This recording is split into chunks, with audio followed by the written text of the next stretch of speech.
Gel. Üsteğmen Karasu. Gel otur.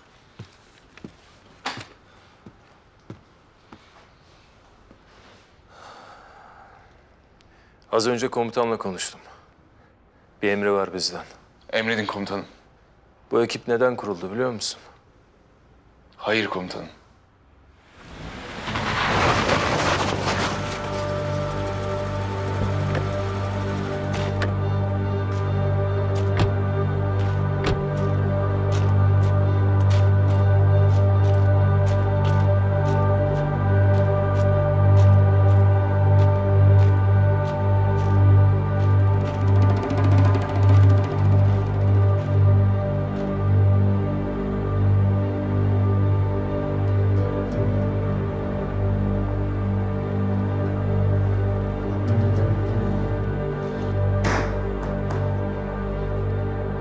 Kod adı Çolak.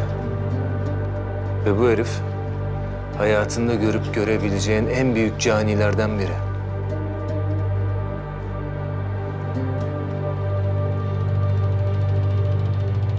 Onu durdurman gerekiyor.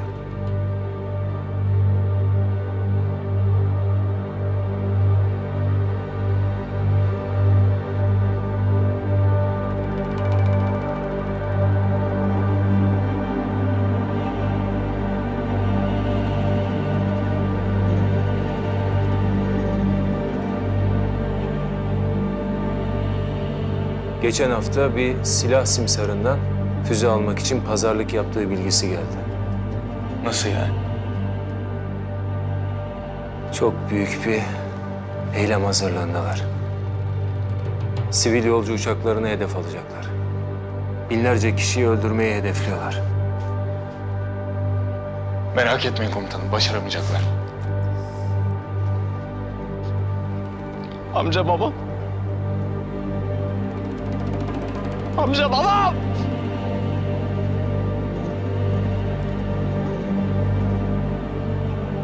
Kim yaptı bunu? Sarı komutan.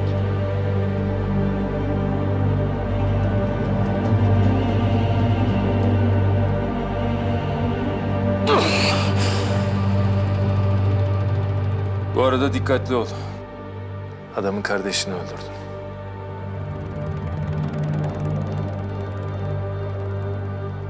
Saldıracaktır. Onlar da benim nişanlımı öldürdü komutanım. O tip bir adalet anlayışlarının olduğunu sanmıyorum. Çıkabilirsin.